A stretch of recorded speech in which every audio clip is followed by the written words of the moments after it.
Hi all, welcome back to Tech Talks. The topic of discussion today is Maven architecture.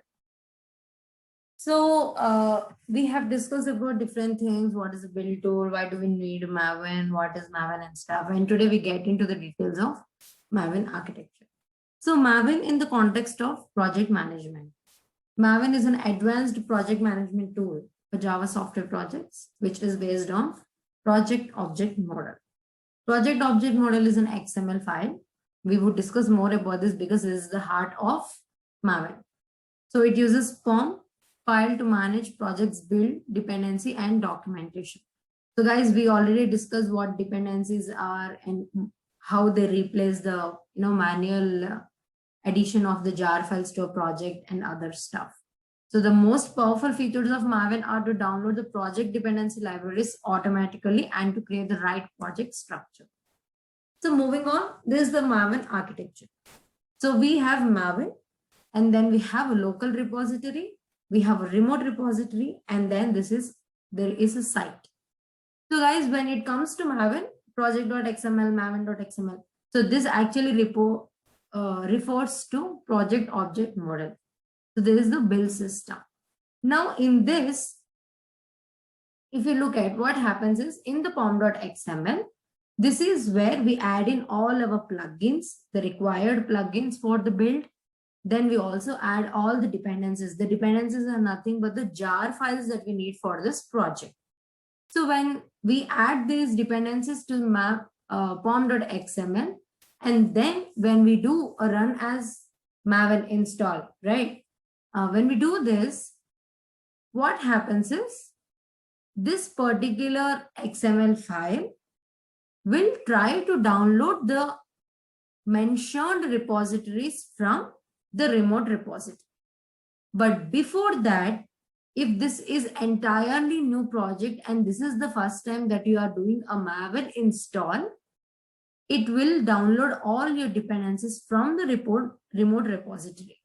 But if this is an existing project or you have already performed a Maven install previously and now you have added some new dependencies for which you are trying to do a Maven install again, then your pom.xml first refers to the local repository. This local repository is a repository that is based out in your local system. So for the first time when this project is being run, is being performed with a Maven install, then it connects to the remote repository via HTTP, downloads all the required dependencies and keeps it in a local repository in your system. So for the second time, let's say that, if for the first time you have added some 100 dependencies, your pom.xml connected to the remote repository, downloaded all of them, and it has kept it in a local repository.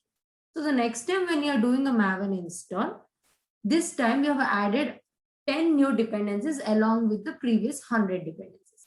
This time what happens is your pom.xml first refers to the local repository in your system and sees that there are already these 100 dependencies in your local system, and hence it won't connect to the remote repository for those 100 dependencies.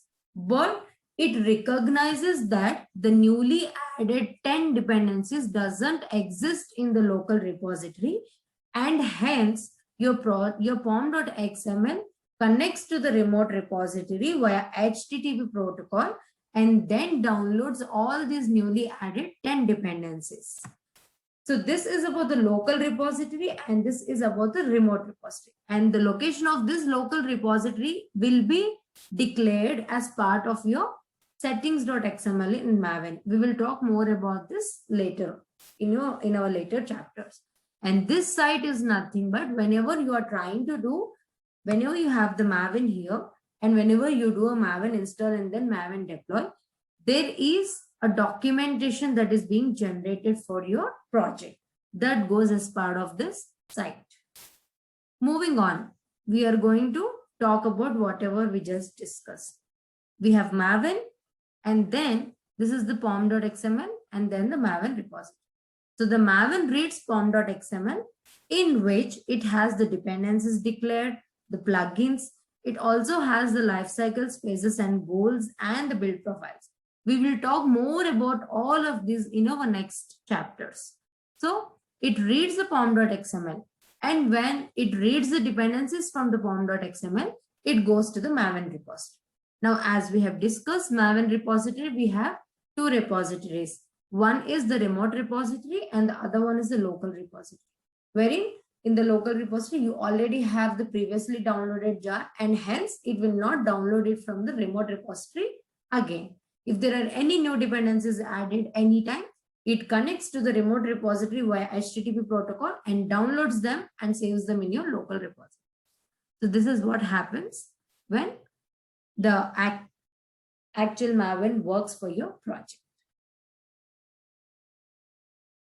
Please like, share, and subscribe, guys. We will discuss more of the other things in our next chapters. Thank you.